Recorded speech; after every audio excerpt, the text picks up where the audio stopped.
Yo, what's up? Gary A. Swaby here. And last month, I recorded a video podcast with Mr. Richard Bailey Jr., the editor-in-chief of the Koalition.com, and that podcast was titled Cyberpunk 2077, The Good, the Bad, and the Buggy.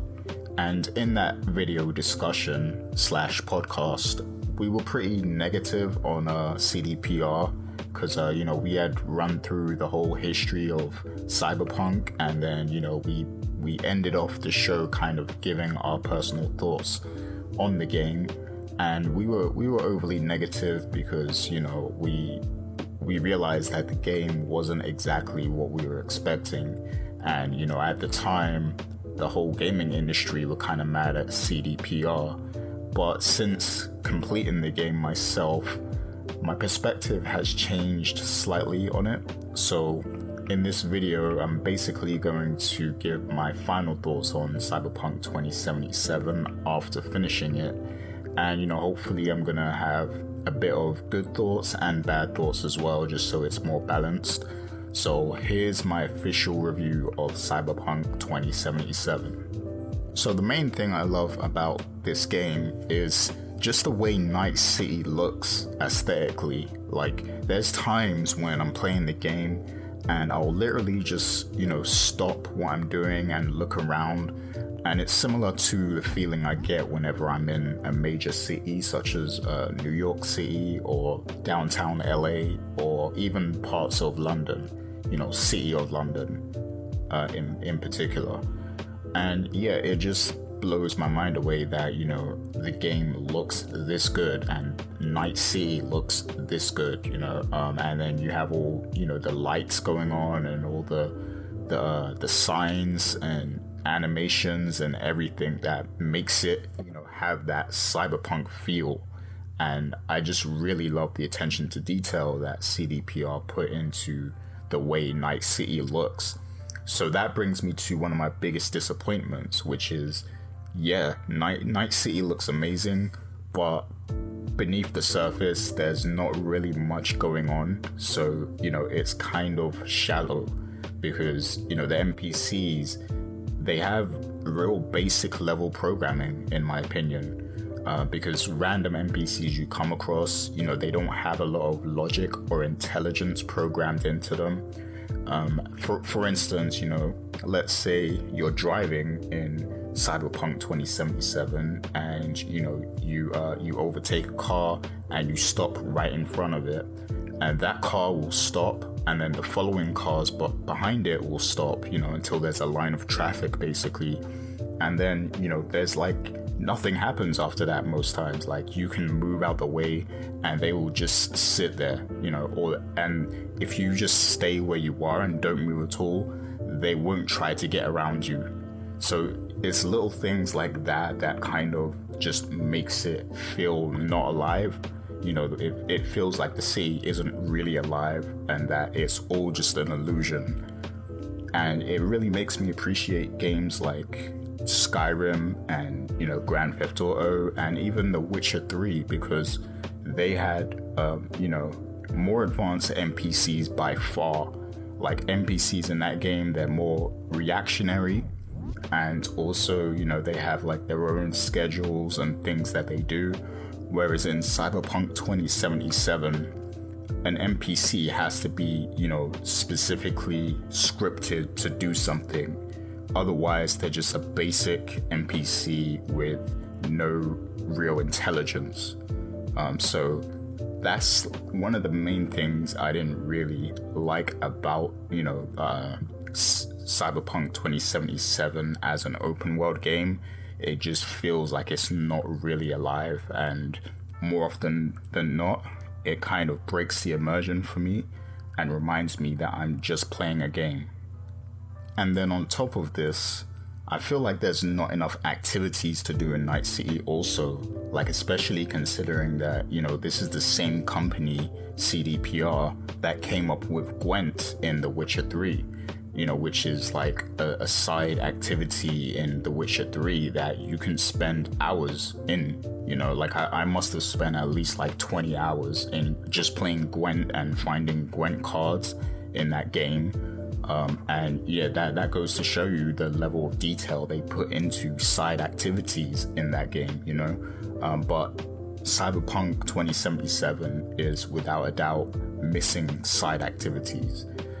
Because, you know, just think of all the missed opportunities that there are in this game. Like, there's so many things you could have been able to do. Like, there's arcades at bars in this game, so maybe there could have been like a little mini game that you play on those arcades.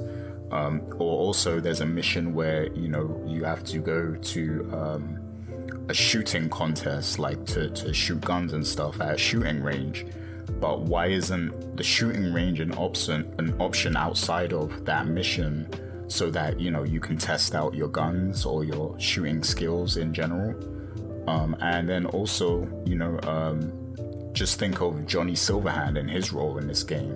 Why isn't there like a way where you could play, you know, play with the band, you know, outside of the scripted mission that has you doing that specific thing?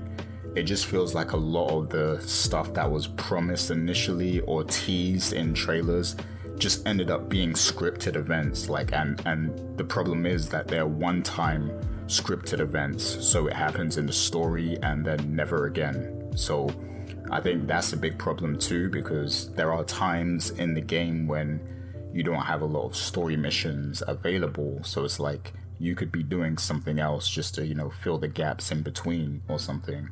But nope, there's just not really enough going on outside of the story.